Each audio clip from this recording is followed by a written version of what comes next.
당대표 회담 물론 이재명 대표 코로나 확진으로 조금 원래 예정됐던 일정에서 연기가 됐습니다만 연기되기 이전에도 생중계 문제를 가지고 이 옥신각신 정말 될 건지 안 될 건지 사실은 여러 가지 얘기들이 있었는데 당대표 회담 얘기 잠깐 해보겠습니다. 우리 박 실장님 보시기에 회담 전망 어떻게 보십니까?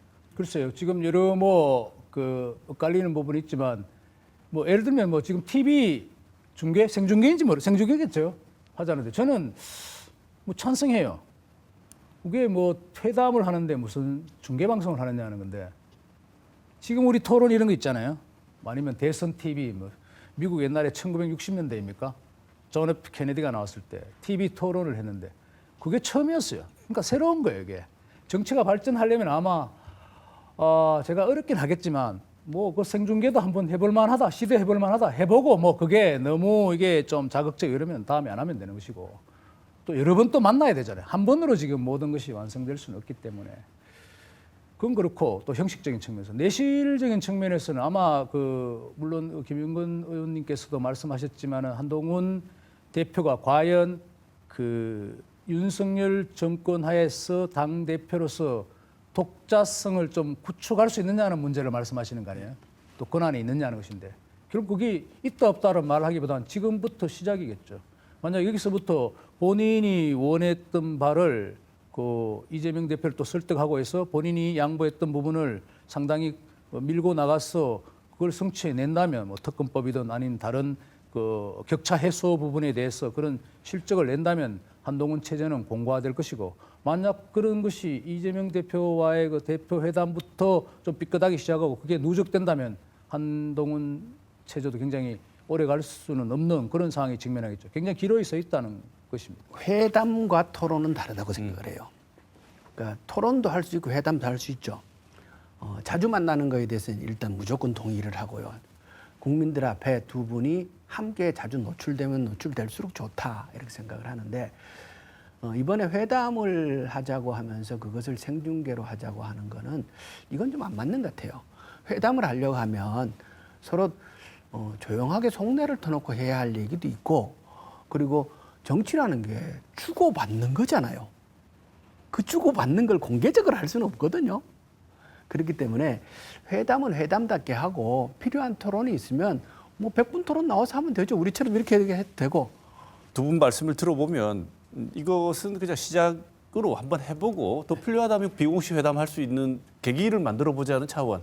이번 회담에서는 박 실장님 보시기에는 구체적으로 두 당 대표가 합의를 해가지고 결실을 맺는 내용을 이끌어내는 회담 쪽으로는 안 보고 있는 것 같다고 생각하시는 것 같아요. 양쪽이 다 하면 좋겠지만 첫 만남이니까 특히 말로 하면은 대한민국에 서러워할 이등이라면서 두 사람 아닙니까? 그러니까 국민들은 이런 게 있죠. 저 사람들이 어떤 속내까지도 속살을 한번 보고 싶다는 게 있어요. 그럼 정치가 계속 발전한다면 인면에서 타협할 수도 있지만 기왕이면 한 막말로 좀 닦아놓고 한번 그럼 얘기를 해보자 하는 것도 우리가 올림픽 경기를 처음부터까지 보듯이. 근데 반대하시는 분들은 지금 말잔치 할 때가 아니다. 그렇죠. 지금 당장 시급한 문제가 저 의료대란 어떡할 거예요? 저렇게 이름 벌려놓고 지금 손 놓고 있잖아요. 요즘 병원 가보는 사람들은 갔다 와서 진짜 환장하겠다 그래요. 당장 피는 철철 나고 급한 사람들이 대책이 없는 거예요. 이런 의료대란 문제를 두 분이서 만나면 해결책을 만들어야죠. 그렇기 때문에 저는 지금은 일단 회담을 좀 하고 토론할 건 또 나중에 하시는 게 맞아요. 그러면 지금 상황에서 이재명 2기 체제 지금 현재 상황에서 여러 가지 난제가 많지 않습니까? 김용건 의원 보시기에 제일 먼저 추진해야 되는 핵심 과제 뭐라고 보십니까? 저는 오히려 민주당도 참 안 됐다 싶은 생각을 해요. 요즘 보면은 의석수는 굉장히 많이 갖고 있지 않습니까? 국민들이 그만큼 높은 지지를 해서 의회는 장악을 하고 있는데 실제로 성과를 내지 못하지 않습니까? 국회가 할 수 있는 것은 입법밖에 없어요. 그런데 입법을 하면은 대통령의 거부권을 못 넘습니다. 민생지원금 25만 원도 거부권을 행사해. 쌀값 떨어졌다고 양곡관리법을 개정해서 대책을 마련하자고 해도 대통령이 거부권을 행사해.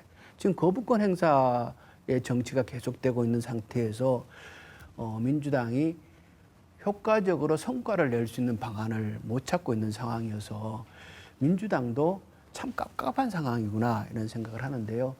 그러나 저러나 이재명 대표 2기 체제는 이제 그 능력을 발휘해서 성과를 내야 되는 상황입니다. 이게 이재명 2기 체제의 가장 큰 숙제이고 딜레마이지 않겠나 싶은 생각입니다. 네. 우리 박 실장님께는 이거 한번 여쭤보고 싶습니다. 계속 이야기되는 이재명 사법 리스크 제2기에는 어떻게 전개될 거로 보이십니까? 이제 사법부의 스케줄이 있는 것이죠. 지금 9월, 10월 초쯤이면 1심 판결이 난다고 하지 않습니까? 어쩌면은 제가 아까 말씀 이재명 1인 체제가 완성된 순간이 어쩌면은 이재명으로서는 정점일지도 몰라요. 냉정하게 본다면은 솔직히 대선 가도에 뭐 여러 가지 지금 좋은 징조도 있지만 그 제일 원인이 사법 리스크죠. 대한민국에서 어쨌든 우리가 많이 발전했다 그러지만 법적인 측면에서도 이게 어떤 경우에는 예외가 없을 수 있어요. 아까 뭐 김영건 전 의원님도 아까 김건희 여사의 명품백 뭐 이런 수수 이런 부분에 좀 약간 말씀을 논평하셨지만 그런 논평이 나올 정도로 이 부분에 대해서도 마찬가지로 이재명 그 당 대표는 지금 명백히 리스크를 갖고 있는 것이에요.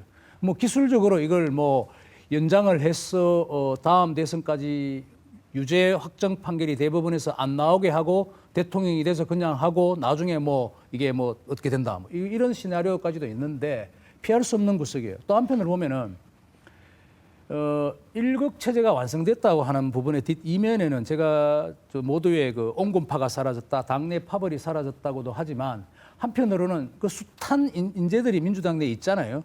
지금 반명이랄까 비명이 있는데 그럼 이 사람들이 다 어디로 갔느냐 하는 것인데 갑자기 정치를 안 하느냐? 제가 보기엔 그건 아니죠.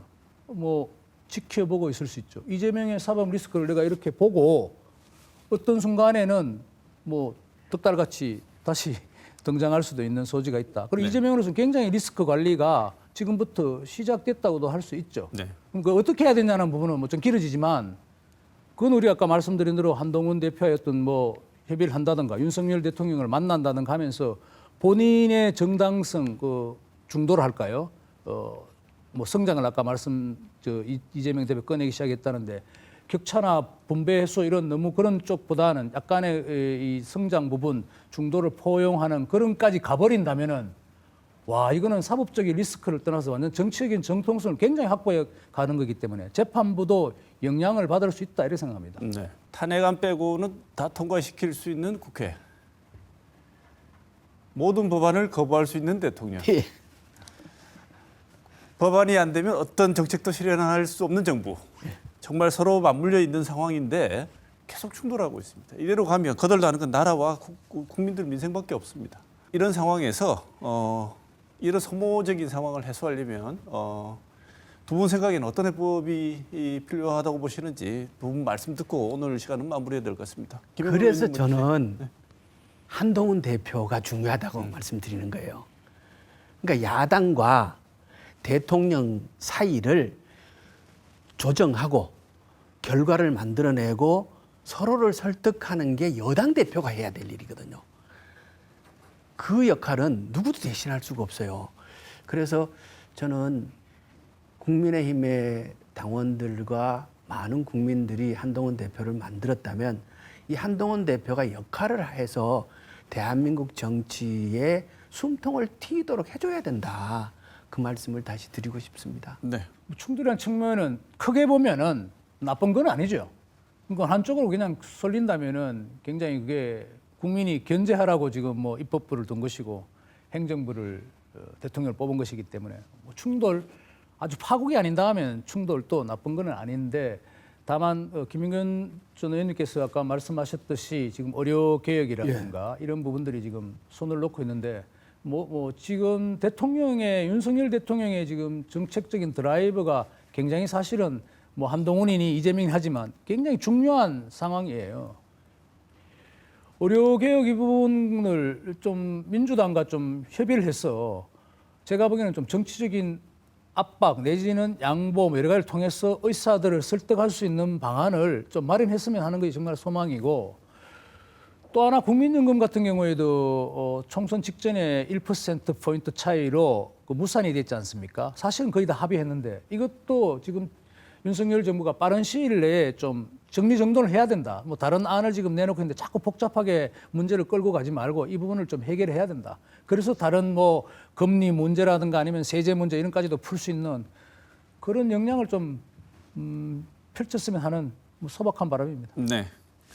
자, 매달 말 월간 정치에서 항상 함께하고 있습니다. 박재일 영남일보 논설실장, 김용건 전 더불어민주당 의원 두 분 모시고 오늘도 정치 얘기 많이 나눴습니다. 좋은 말씀 감사드립니다. 오늘 월간 정치 여기서 마치겠습니다. 고맙습니다.